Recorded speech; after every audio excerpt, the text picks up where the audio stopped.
Bonjour à tous, beauté à tous. J'espère que vous avez bien dormi et que le week-end était top. Ok. Je me permets de revenir avec une autre vidéo, toujours dans la même lancée de la petite réflexion que je m'étais faite hier concernant le terme tatamoissi.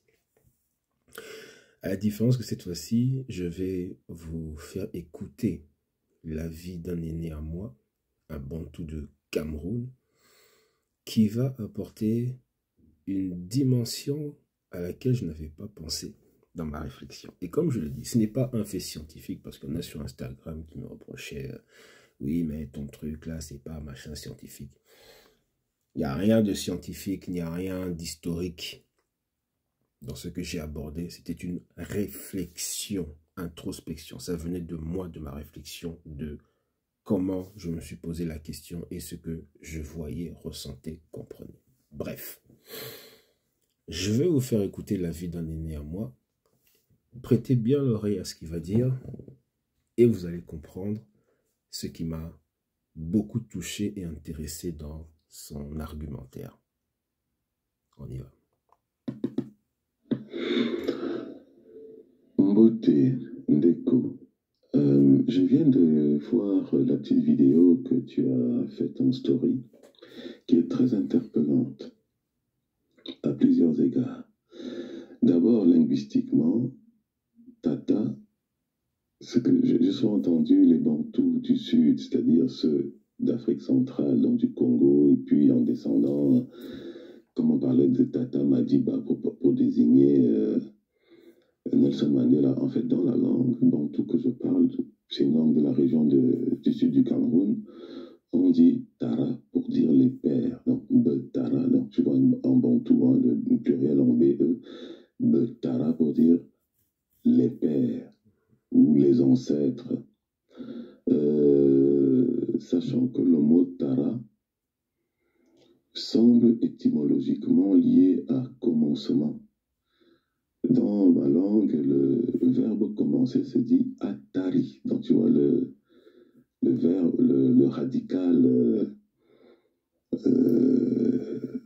voilà, tari. Voilà, si je peux dire comme ça, qu'on retrouve dans tara. Bref, j'ai été interpellé aussi par le fait que tu parles de la tante maternelle comme une sorte de version masculine du père. Par contre, ton hypothèse, je la discute pour en proposer. Peut-être que tu as raison, hein, je la discute seulement. Je ne dis pas qu'elle est fausse. Je ne peux pas encore le dire. Je te propose d'ajouter à ta réflexion ce que je vais te dire maintenant, c'est que chez nous, les Bantous donc du sud du Cameroun, bon, je généralise ce qui n'est peut-être pas général, on est du clan de son père, mais dans son nom, on est le fils de sa mère. C'est avant la colonisation, la façon dont on donnait un nom aux personnes, on leur donnait le nom qui était suivi du nom de leur mère, suivi du nom de leur grand-mère maternelle. Et effectivement, la tante paternelle s'est dit par une expression qui signifie exactement ça.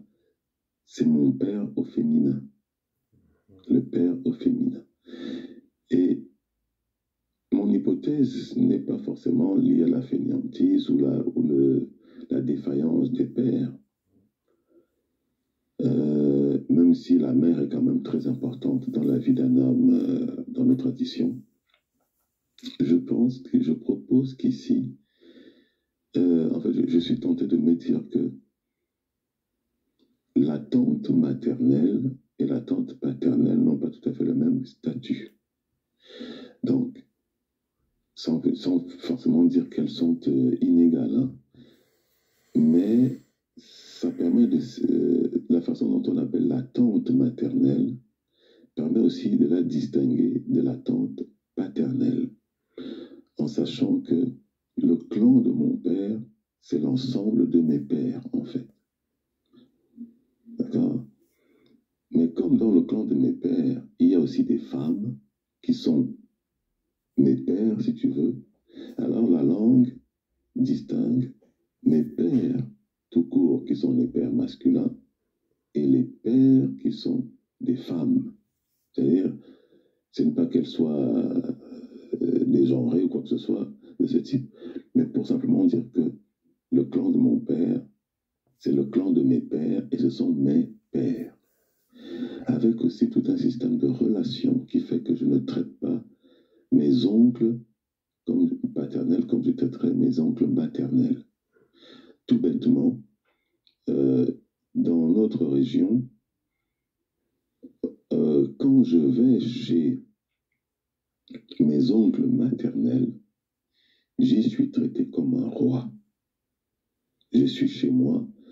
Je peux, dans le système de relations à plaisanterie, c'est une notion très intéressante aussi, je ne sais pas si elle est encore très étudiée, eh bien, quand j'entre sous le toit de mon oncle paternel, de mon oncle maternel, je fais ce que je veux. Je peux être capricieux, ce qui ne m'est pas autorisé chez mes oncles paternels, parce que ce sont mes pères et ils sont chez eux, et je suis leur fils. Alors, je ne sais pas très bien quel est le comportement que je suis censé avoir avec mes oncles, mes tantes maternelles, j'ai oublié, et je n'y réfléchis pas vraiment, c'est toi qui me fais y penser maintenant. Et c'est un peu ça. Donc, pour conclure, j'aurais tendance à partir de ce que je sais de ma réalité de Bantou du Cameroun, dire qu'au fond, c'était peut-être quelque chose de général au Bantou pour distinguer l'appartenance clanique. Puisque je suis né d'un homme et d'une femme, je suis donc au carrefour de deux appartenances que je dois absolument bien distinguer pour que chaque chose soit à sa place. Tu sais que la notion d'harmonie, forcément, consiste à relier, à rassembler les différences. Et l'harmonie est justement fondée sur le fait que chaque chose soit à sa place. Que chaque chose soit aussi strictement que possible bien nommée, pour qu'il n'y ait pas de confusion dans les esprits. Il faut que je sache qui est qui autour de moi. Voici une femme que je ne peux pas appeler ma mère, alors que mes tantes maternelles sont mes mères aussi. Voilà. Mais ma tante paternelle n'est pas ma mère. C'est mon père, mais de sexe féminin. Et l'expression que tu as employée, tata moi-ci, que j'apprends, me fait penser à Isianga, voilà, comme on appelle la tante paternelle, ou bien pardon, ou alors Songa aussi, et qui étymologiquement, dans ce que tu entends, le S la désigne, ce qui est paternel. Isia, voilà, par exemple. Et voilà, son père, on va dire Isia, voilà. Et puis Nga veut dire féminin, ou femelle, ou épouse, si je puis dire comme ça, mais plutôt femelle. Bon dimanche, mon frère. Continue à creuser les ténèbres qui nous conduisent vers les lumières les plus hautes. À bientôt. Donc voilà ce que j'appelle le partage, voilà ce que j'appelle la transmission de connaissances, voilà ce que j'appelle l'élévation du monde, dans la conscience des choses. J'ai émis une hypothèse, un aidé m'a complété, m'a même corrigé, et j'accepte cette correction, parce que c'est notre principe de l'Ubuntu, je suis parce que nous sommes. Donc voilà, c'est la confirmation de certaines choses par différentes narratives historiques, anthropologiques, selon les expériences des uns et des autres dans la communauté des peuples bantous. Et c'est pour ça que c'est super important, comme je le dis. Il ne suffit pas seulement de dire « Ah oui, là je pense que tu as faux, là je pense que ceci, cela ». Il faut me donner des faits relatifs au peuple du côté de votre père qui confirment ou pas. Il ne suffit pas seulement de dire que ce n'est pas historique, ce n'est pas ceci, cela.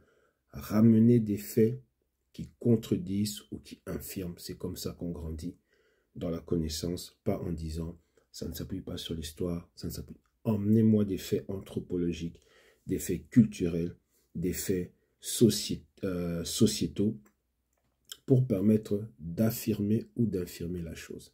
C'est comme ça qu'on avance et pas seulement d'émettre une hypothèse sur une hypothèse. On a besoin d'avancer dans la connaissance, on a besoin d'avancer dans la science du nous. Alors, il faut ramener des éléments qui vont dans le sens de la culture, de l'anthropologie, etc., etc. Voilà, c'était mon deuxième partage sur ce sujet de Tata Moissi. La mère paternelle, la femme qui est papa. Passez un bon dimanche. Haché.